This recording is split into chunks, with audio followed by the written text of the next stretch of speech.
Positively নিচ্ছি, ভালোভাবে নিচ্ছি। আমি তো দেখছি আমার আমার মা কিভাবে সংসারটাকে ব্যালেন্স করেছে, আমার খালারা কিভাবে করেছে, দেন আমার নানি করেছে, দাদি করেছে, আমার ফ্রেন্ড সার্কেল যারা আছে যাদের বিয়ে হয়েছে অলরেডি তারা করছে।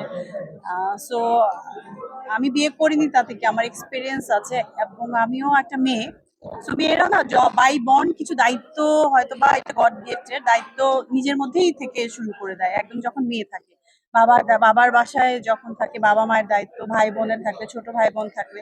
সো এটা বাই বন্ড মেয়েদের কিছু আল্লাহ তাআলা এরকম গুণ দিয়ে দেয়, আসলে বউয়ের যে গুণটা আগে থেকেই দিয়ে দেয়। বলো। ও আচ্ছা, আমি বলবো এটা তো অলরেডি সবাইকে বলে দিয়েছি যে এটা একটা পারিবারিক সামাজিক ছবি, একটু মডার্ন ওয়েতে ইনশাল্লাহ আমরা ক্রিয়েট করবো, যেহেতু আমাদের ডিরেক্টর টিমটাই একটু ইউনিক, 10 জনের একটা টিম। তো আমরা খুবই আশাবাদী, আগের যে কাজগুলো হয়েছে অবশ্যই ভিন্নতা আসবে। এবং এটা গল্পটা হচ্ছে আমরা আসলে চিরাচরিত গল্প যেরকম দেখি, ডিরেক্টর যেরকম বললেন যে গল্পটা আসলে একদম আহ, বাস্তব গল্প ধর্মী, একটা বাস্তবতা থেকে নেয়াই গল্পটা। সো এরকম একটা গল্পের সঙ্গে আমি আর ডিএ তায়েব আমরা দুইজনই খুবই ইন্টারেস্টিং ফিল করছি যে এরকম একটা গল্পের সঙ্গে আমরাও অ্যাটাচ হতে পারলাম।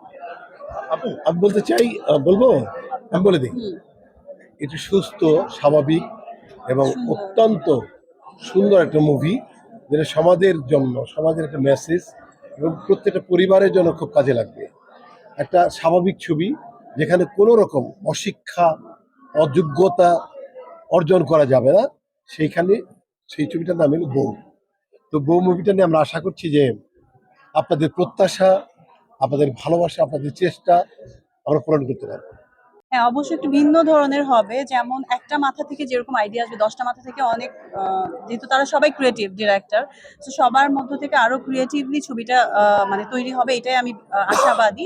আর বাইরে আসলে এরকম কাজ হয়, টিম ওয়ার্ক করে এরকম, যে যেমন আমরা দেখি যে বলিউডে রোহিত শেট্টি অ্যান্ড টিম, ওইটা একজনের নাম আসে কিন্তু ফুল টিম করে, যতগুলো ছবি করে। দেন হলিউডেও আছে, এবং আমি রক্তমুখী নীলা ছবিটি করেছি, ওইখানেও আমি 5-6 জনের টিম পর্যন্ত দেখেছি।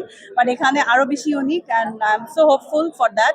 10 জনের একটা টিম, ইনশাল্লাহ বেটার কিছু আশা করছি। ওর বউ বেশি পছন্দ, বউ খুব ভালো লাগে, ওর বউ খুব ভালো লাগে। প্রেমিকা অনেক গন্ডগোল করে, অনেক ঝামেলা করে, এই জন্য বউ অনেক ভালো লাগে। স্পেশালি আসলে বউ গল্পগুলো পরপর দুটো চলে আসছে, এটা মানে কোইন্সিডেন্ট। আর তবে দুটো দুই রকম গল্প। একেবারেই এই আলাদা। এই বউটি একদম অনেক বিনয়ী, আর ওই বউ তো আপনারা দেখেছেন যে আমার জীবনটাকে লাইভ করে দিচ্ছে, এত টর্চার করেছে। তো দুটো গল্পই খুব চমৎকার। ওই কাগজের বউ অনেক সুন্দর মেকিং টেকিং ছিল, চয়নিকা চৌধুরী বানিয়েছিল, ওটা খুব ভালো হয়েছিল। আমি আশা করি এটা আরো ভালো হবে। এই 10টি মাথা একত্র হচ্ছে, আপনারা যদি সাপোর্ট দেন, মুভি তো ভালো বানানো যায় কিন্তু দেখানোর বিষয়টা আসুন। আপনারা যদি প্রচুর প্রচার করে দেন, ক্যাম্পেইন করে দেন যে এই মুভিটা আমাদের সেটাই মুভি, আসলে মুখ্য আমাদের বিষয়। দেশের মুভি, বাংলার মুভি, বাংলার ঘরে ঘরে মুভি, তাহলে অবশ্যই এই ছবিটা একটা ভালো জায়গায় যাবে বলে আমি মনে করি। আমি একটাই, এত কিছু এখনই বলবো না, হলে গিয়ে দেখতে হবে, যখন আমরা শুট শেষ করবো তারপরে ছবিটি যখন হলে যাবে তখন দেখতে পাবো।